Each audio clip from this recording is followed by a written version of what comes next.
Welcome back to the Valery Real Estate Masterclass. So far, you've learned how to make the distinction between buying versus renting your primary residence and how to calculate whether or not homeownership is right for you. Next, we went through some basic personal finances that you can use to help improve your financial position to make yourself more compelling as a borrower and more fit to become a homeowner in the future. During that financial process, you may have added a financial planner or a mortgage agent or broker to your team as a home buyer. Now we're going to discuss adding another member to your team, which is working with a real estate agent. In this episode, we're going to cover the responsibilities of a realtor, a fiduciary duty, how to communicate effectively with real estate professionals and get the most out of your professional and the transaction experience. And then we're going to discuss how to pick a good realtor broadly, and then also to find a good fit for yourself. So the first thing that you want to understand about a real estate professional is that once you've entered into a contract with them as a buyer or seller of real estate, you become a client of that real estate professional.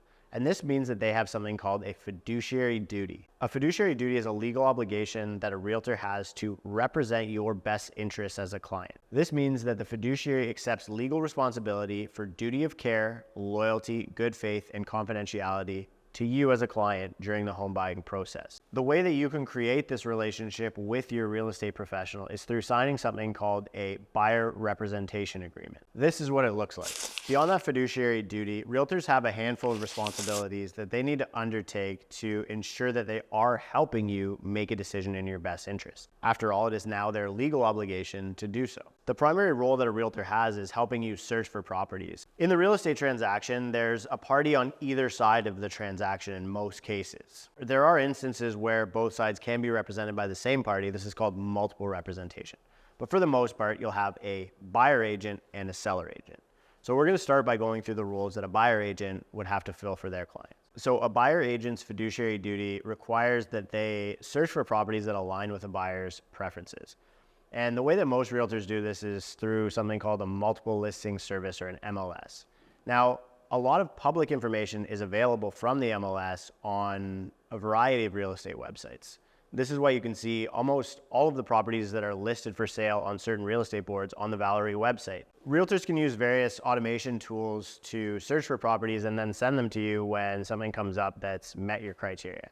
And after that, it's their duty to analyze what price might be fair to pay for each property that they're showing you. Once you've looked at properties available for sale online, the realtor will take you through those properties and you can go and inspect them, examine them, and determine whether or not it's a home that you might be interested in purchasing. During that process, the realtor should exercise their expertise and understanding of you as a client to help you make determinations on whether or not that property is the right fit for you.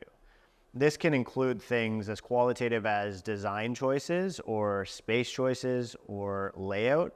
And it can also include things like costs of renovations and work that needs to be done on the property. Outside of the structure of the home, the realtor should also have some sort of understanding of the neighborhood that that home exists within.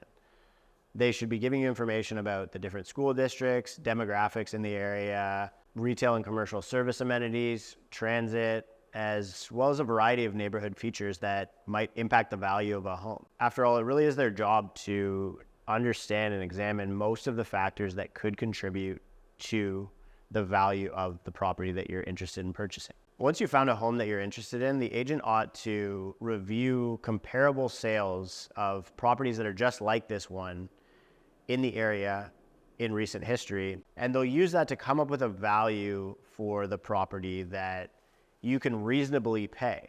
This means that you're not going to be overpaying for the property, but you're not going to be paying too little for the property and decrease the likelihood that your offer is considered by the seller. Realtors undergo this process using something called a CMA or comparative market analysis.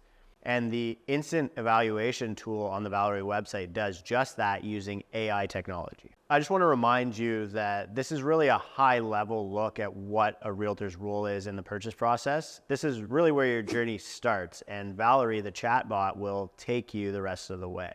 So make sure you head over to the website and ask any more in-depth questions that you might have about the role of a realtor in your purchase decision. Once you've established a home that you like and a value that you can reasonably pay for that home, your realtor will help you submit paperwork to acquire that property. This most commonly takes the form of something called an agreement of purchase and sale, or APS. This is a templated form that includes every detail that goes into the purchase of a home, including the purchase price, the deposit, the closing date, and any conditions that you might have for the seller, things that you expect them to do for you as a buyer. We're gonna go through these documents and then sort of what happens after you submit these documents in the next lesson, which is the home buying process. So the next thing we want to think about is how to pick a real estate agent who's right for you. And the interesting part about being human is it's an incredibly qualitative and subjective experience. So there's really no right answer. A lot of agents use social media to present their character, and this can give you a good idea to create a short list of people you might be interested in working with. Once you've done that, I would encourage you to meet with at least 3 of these individuals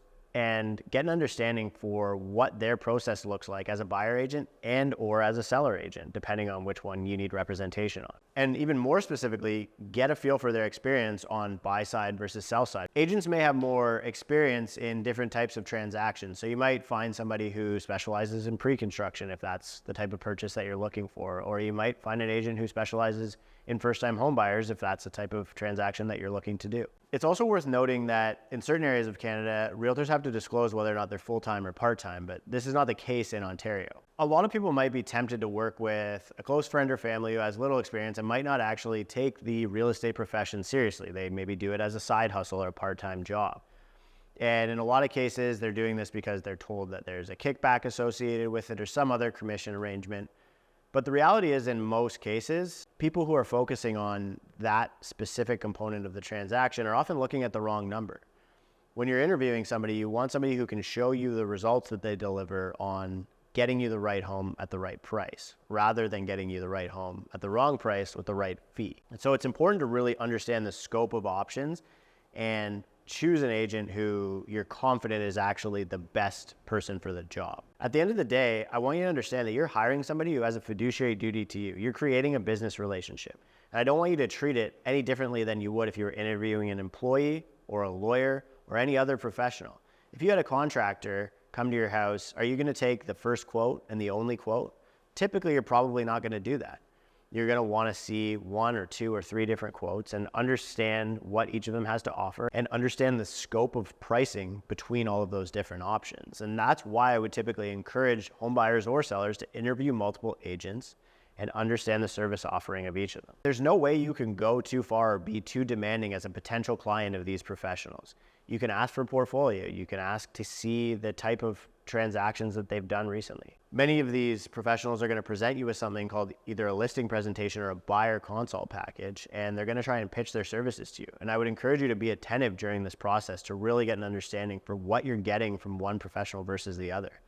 And beyond all of those quantitative components, I would also encourage you to focus on the qualitative components. So I think about the quantitative as the head of the relationship and the qualitative as the heart of the relationship. Is this person a good fit for you as an individual? Do you feel like you trust them? Do you feel like they are attentive to your needs? Do you feel like they'll be good at representing you as an individual in the transaction that you need to do? So before we wrap up, I'm going to go through one of the final questions that I often hear when it comes to the real estate profession, and that is, can I do it myself? A lot of people want to try to do something like this for themselves. It's typically a very big fee involved, and a lot of people, given the affordability crisis of housing in Canada, want to try and create as much of a margin as they can and assume that that money's money that'll go towards their home.